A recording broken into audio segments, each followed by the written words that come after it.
तो चलिए हम लोग पहले वाले पार्ट में देख चुके हैं राम नाम बिनु बिरथे जगे जन्म, इसको हम लोग देख चुके हैं। उसके बाद में प्रेम आयनी श्री राधिका का भी हम लोग देख चुके हैं। और आज हम लोग इस काव्य खंड का जो तीसरा अध्याय है जिसका नाम क्या है, अति सुदो स्नेह को मार्ग है। ठीक, चलिए तो शुरू करते हैं। लाइए पहला सवाल हमारा सामने कि घन आनंद जीवन दायक हऊ कचमरी पीरे हरि पीरे ही परसो, इसमें कब किस कवि का नाम आया है? बोलिए किस कवि का नाम आया है? ये बोलिए, ये तो वही सवाल हो गया कि राजा साहब बताइएगा। ठीक, कि म्याऊ म्याऊ करती है और चूहा पकड़ के खाती है, अब बिल्ली उसका नाम है, तो बताइए राजा साहब क्या होगा?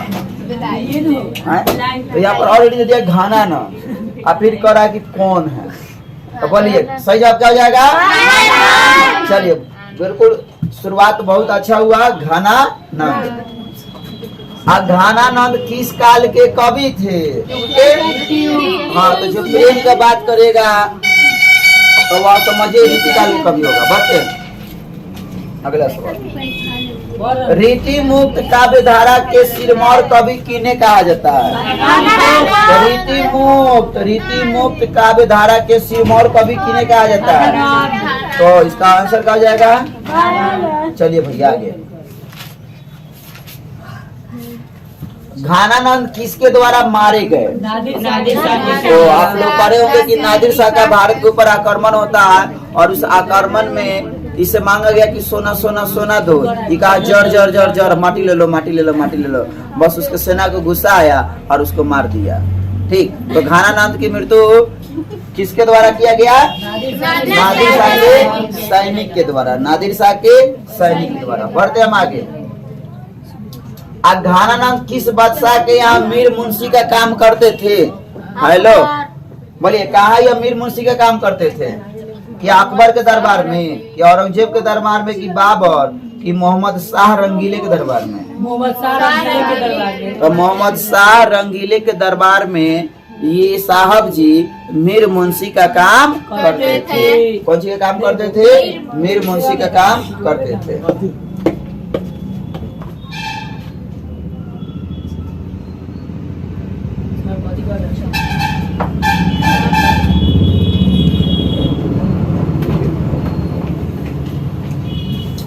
लगा के चुप हो जाएगा। चलिए बढ़ते हम लोग आगे। अगला सवाल है कि घनानंद किस नर्तकी को प्यार करते थे? इनको किससे प्रेम था? तो वह नर्तकी कौन है? तो वह नर्तकी है सुजान। कौन है राजा? सुजान से घनानंद को प्रेम था। ठीक, तो वह नर्तकी थी और यह अपना आंसू उसी सुजान के आंगन में पहुंचाना चाहते थे। चलिए बढ़ते हम लोग आगे। प्रेम की पीर का कवि किन्हें कहा गया है? काफी इंपॉर्टेंट सवाल है आपके लिए। बोलिए किन्हें कहा गया? क्या रसखान को कहा गया, प्रेमघन को कहा गया, या मंझन को, क्या घनानंद? तो बिल्कुल जो घनानंद के साथ है उनका सही जवाब। बढ़ते हम लोग आगे। अगला सवाल है कि घनानंद किस भाषा के कवि है? क्या वह प्राकृत के है, या पाली के है, या ब्रज भाषा के है, या अवधि के है? बोलिए सही जवाब क्या जाएगा? लग रहा है कि आप लोग का ऊर्जा कम हो गया क्या?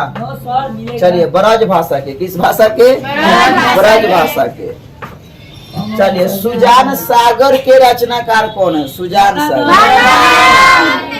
तो सुजान सागर के रचनाकार घनानंद जी होंगे। कौन होगा? घनानंद। चलिए बोलिए आगे बढ़िए जल्दी। चलिए 10वां नंबर सवाल आपके सामने है। बताइए कि बिरह लाला रचित है किसके द्वारा रचित है? किसके द्वारा? जय जय हो घनानंद घनानंद घनानंद। बढ़िया आगे। 11वां नंबर सवाल आपके सामने है कि घनानंद का दूसरा पद किससे संबोधित है? किसको संबोधित है? बादल को न कहा कि जा हो बादल सुजान के आंगन में पहुंचिए। तो किसको? सुजान को, कि भगवान को, कि बादल को? चलिए लेकिन हाँ चलिए चलिए ठीक है। घानानंद अपने आंसू को कहाँ पहुँचाना चाहते हैं? अभी बोले कहाँ पहुँचाना चाहते हैं? सुजान के आंगन में। कौन सी में? सुजान के आंगना में। ठीक, ये सुजान कौन थी अभी बताया ना? यह नर्तकी थी जिसे घानानंद प्रेम करता था। बढ़ते हम लोग आगे। चलिए, परहित के लिए माने दूसरों के भलाई के लिए कौन हित धारण करता है? तो बादल धारण करता है। उसी तरह से ये कह रहे कि हम भी बादल है और हम भी दूसरे के लिए शरीर को क्या किए? धारण किए। तो आंसर क्या हो जाएगा? बिल्कुल सी नंबर इसका सही जवाब। बढ़ते हैं आगे। अब परजन का पर्यायी शब्द क्या है? दूसरा व्यक्ति, परोपकार। परजन का मतलब बताइए कि बादल। बादल कोई ना परजन का है जो दूसरे के लिए शरीर को धारण करे। हेलो, सही जवाब क्या हो जाएगा? बादल। अब बड़ी वाला ना है ना? चलिए, बहुत सुंदर। अच्छे, तो आप इसका वीडियो आवाज करके देख सकते हैं, काफी आपको फायदा देगा। बढ़ते मारे। सरसों का हिंदी मानक शब्द क्या है? सरसों नहीं, सरसों है।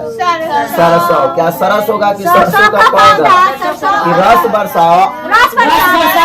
सरसों का पौधा। बोलिए रस बरसाओ। सरसों मान रस बरसाओ, ब्रज भाषा का शब्द है। सरसों यानी रस बरसाओ। हाँ, कवि ने प्रेम मार्ग को क्या बताया है? अति सुदोषणी को मारा गया। चैप्टर का ही नाम है। बोलिए, सरल बताया और निश्चल बताया है, यही ना होगा? कि जटिल बताया कि नीरस की अहंकार युक्त। बोलिए, बिल्कुल। जो प्रेम का मार्ग होता है वह सरल होता है, निश्चल होता है, उसमें थोड़ा सा भी चालाकी बर्दाश्त नहीं है, थोड़ा सा भी चतुराई बर्दाश्त नहीं है, और नहीं तो प्रेम का रास्ता से आप क्या हो जाइएगा? भटक जाइएगा, जिस दिन आपके अंदर छल कपट आ गया। बढ़ते हम आगे। 17 नंबर सवाल आपके सामने है कि घानानंद ने सुजान कहकर किससे संबोधित किया है? बोलिए, सुजान आखिर कहाँ है तो किससे संबोधित किया है? क्या प्रीतम को कि सामान्य जन को कि साधु को? प्रीतम को कह रहा है। उसका प्रीतम कौन था? सुजान। उसका प्रीतम कौन था? सुजान। और तुम्हारा प्रीतम का नहीं आ रहा पढ़ने आजकल। चलिए आगे बढ़ते हैं।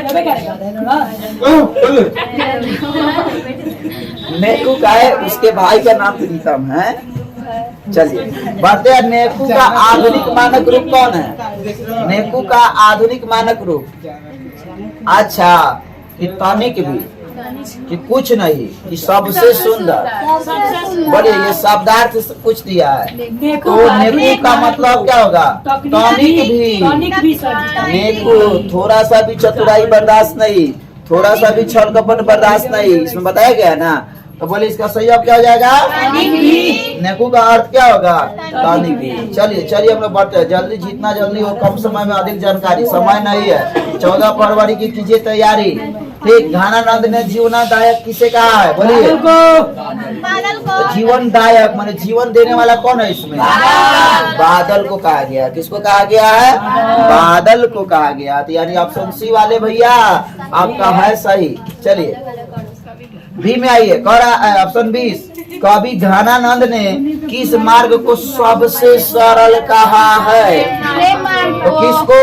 प्रेम मार्ग को सबसे क्या बताया गया है?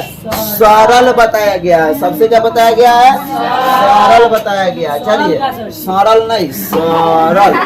बढ़ते आगे। घानानंद ने विरक्त होने पर, विरक्त का मतलब समझते हैं? जुदा होने पर, ठीक, अस्थायी रूप से कहाँ निवास किया कि कहाँ चले गए? तो अब वृंदावन में कि हरिद्वार में कि अयोध्या में कि काशी में? सही जवाब बोलिए। इसका सही जवाब क्या होगा? हरिद्वार की वृंदावन। बोलिए हरिद्वार। कहाँ चले गए? टेक्निकल गुरु, बिल्कुल वृंदावन। वो कहाँ चले गए? वृंदावन में चले गए। कहाँ चले गए? वृंदावन। बढ़ते हैं 22वां नंबर सवाल की ओर। और है कि सुजान सागर किसकी कृति है? किसकी कृति है? सुजान सागर किसकी कृति है? तो घनानंद की है। बढ़ते हम लोग अगले सवाल की ओर। अगला सवाल आपके सामने है, लाक्षणिक, मूर्तिमता और प्रयोग बैची के कवि किसे कहा गया है? किसे कहा गया है? इधर जुड़े रहिए।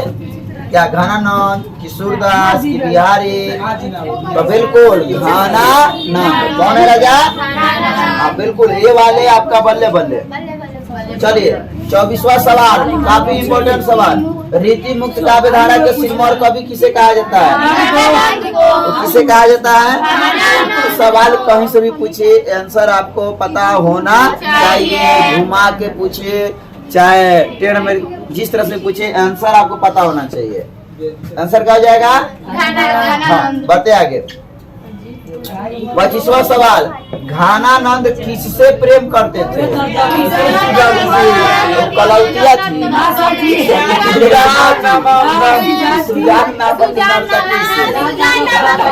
किससे प्रेम करता था? सुजान नामक नर्तकी से। सुजान नामक। चलिए भाई आगे बढ़ते हैं। अब कवि अपने आंसू को कहाँ पहुँचाना चाहता था? सुजान के आंगन में। बिल्कुल, बढ़ते हम लोग आगे। निस्वार्थ भाव से निश्चल होकर अपने को समर्पित कर देता है, यह किसका कथन है? किसका कथन है? हाँ, ये कौन कह रहा है? घनानंद कह रहा है। कौन कह रहा है? क्या कह रहा है? तो निस्वार्थ भाव से निश्चल होकर अपने को समर्पित कर देता है, ये किसका कथन है? ये काम कौन करता है? बादल। कौन करता है? बादल। चलिए बढ़ते हम लोग आगे। घनानंद की महत्वपूर्ण रचना कौन है? सुधा है कि वैराग्य है कि सुजान सागर है? बोलिए। सुजान सागर। सुजान सागर बिल्कुल सही जवाब है। चलिए बढ़ते हम लोग आगे। अगला है कि घनानंद की कृति का क्या आधार है? उनके कृति का आधार बताना है। उनके रचना में सबसे अधिक क्या पाया गया? क्या सुजान हित पाया गया कि घनानंद की कवि ये और भी दोनों? Option C. बिल्कुल ऑप्शन सी के साथ जाइए, आपका बल्ले बल्ले होगा। बिल्कुल सही जवाब ऑप्शन सी। चलिए बढ़ते हम लोग आगे। हेलो सोनी, ध्यान दीजिए, सोना मना है। अब करा मोह आंसू, यहाँ पर आंसू होगा। आंसुआनी लय बरसों में किसकी बात कही गई है? प्रेम वेदना की कि विरह वेदना की और भी दोनों? बोले जल्दी। अरे विरह है, जुदा हो गया है। सुजान से मिला हुआ कितना दिन हो गया है? चाह रहा है कि हम उससे क्या हो, मिले। तो मिल तो सकता नहीं है। तो कह रहा है कि भाई हमारे आंसू को हे बादल, तुम जाओ वहाँ बरस जाओ और किसी तरह से मेरी हालत सुजान को क्या करो। चलिए बढ़ते हम लोग आगे। ऑप्शन बी इसका क्या होगा? सही जवाब होगा। आइए कह रहा है कि घनानंद के अनुसार प्रेम का मार्ग कैसा है? सीधा है और सरल है। सीधा है और सरल है। चलिए हम लोग बढ़ते हैं अगले सवाल की ओर। अगला सवाल है कि कौन प्रेम कर सकते हैं? बोलिए। छली और कपटी, इससे प्रेम होगा कभी?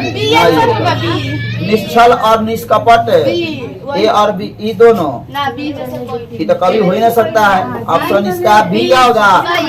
जो निश्चल हो, निष्कपट हो, वही व्यक्ति प्रेम कर सकता है, नहीं तो किसी तीसरे व्यक्ति से प्रेम नहीं हो सकता है। बढ़ते हम लोग आगे। घनानंद की मृत्यु कब हुई थी? सैनिक ने घनानंद को मार दिया था। तो कब हुई थी? 1739। कब? 1739। ऑप्शन बी इसका सही जवाब। बढ़िया ये भी समाप्त। तो चलिए, तो आप तीसरे अध्याय का भी काम क्या किए? समाप्त किए। तो पहले वाला वीडियो भी आप लोग वॉच कर ले, वॉच करेंगे तब जाकर आपको क्या होगा? फायदा होगा। तो रहने देते हैं।